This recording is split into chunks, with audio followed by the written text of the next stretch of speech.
Today we're going to go along and we're going to level up the top and the two sides and make sure everything is nice and peachy looking. Give her a quick sanding, and then I'm just going to give her some boiled linseed oil. So shouldn't be too long of a vid, so I'm just going to take you along. I'll see you in a bit.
There she is, everybody. Finally done.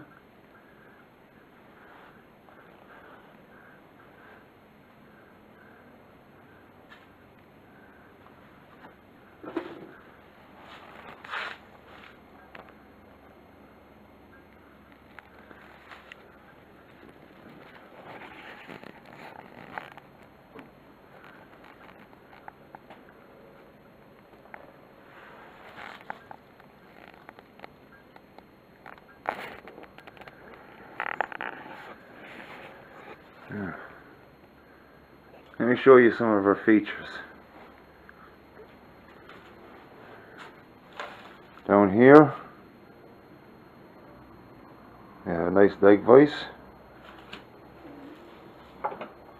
In around the corner, we have a plain stop.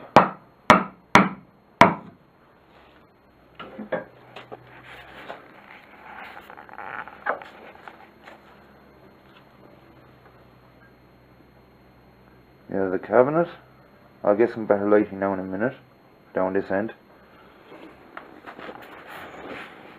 Underneath, very generous tool shelf. And then the top itself. Down this end, I have 3 dog holes already set in position. And there, there, and there.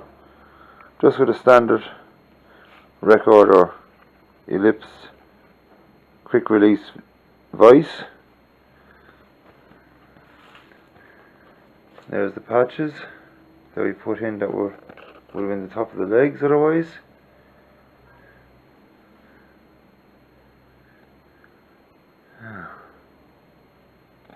Now just let me get some better lighting for you for that end. Now on this end, see, I told you I'd get you better lighting, is all the toolbox, a ratchet mechanism, leg vise. You can even see the plain stop under there. And when I open the toolbox, see all the different compartments for all the various different tools, including on the door.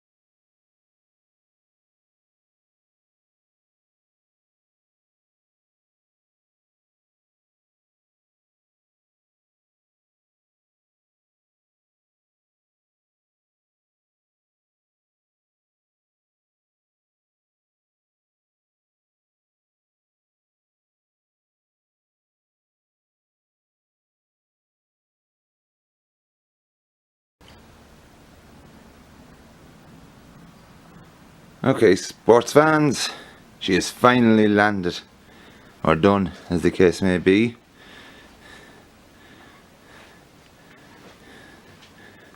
As you can see, they're the 3 planes I used to actually level and finish the whole lot of this.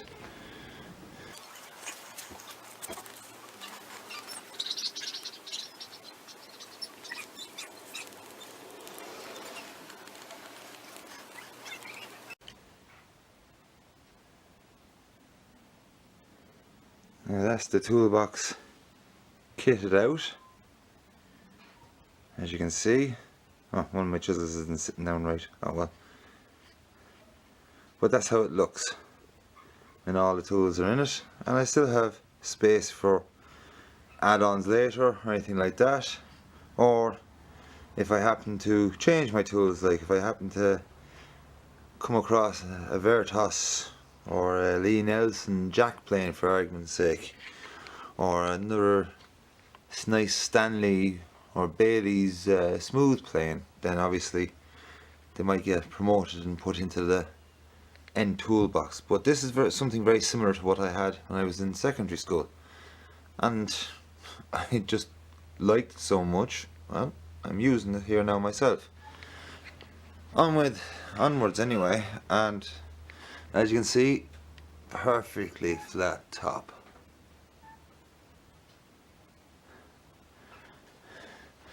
Closing the door, we have the underside here. That's your plain stop. I just have to put a bolt with a wing nut and a washer there. This is the lift mechanism that goes down through the leg and comes out and lifts this little bar, and those teeth in the back there then engage with that said little bar. As you're screwing out, little bar pops up and down as you screw out. Let's see, can I do it here for you? You're just curious. See? It just pops out, and then as you're closing it, the bar falls down, engages, not fully there yet, but there you go, engages fully with one of the teeth, and then you have a perfect stop against which, and there's no adjusting, and all you have to do is reach in and lift up that to disengage it, to actually close the vise. Right, now on further, I do have the angle put along this rail for a dead man. There's also the groove that runs underneath the bench top from one end to the other for the dead man. I've also got holdfast holes already drilled in the leg on this side. I've got hold down holes drilled along this end vise, which is just a quick release, standard quick release type vise, as you've seen.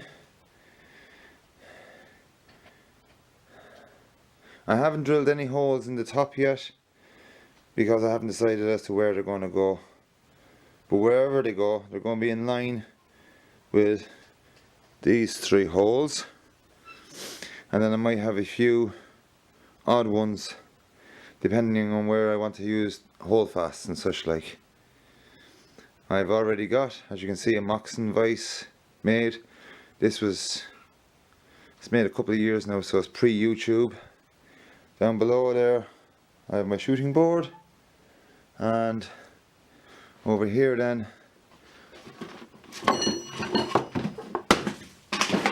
oops, right, Mikita, you're a good make, I have my bench hook. I've also got 2 lengths of bright mild steel. I know it's not the perfect steel, but that's what I got. And hopefully later on this summer now sometime I might get a chance to forge them into holdfasts.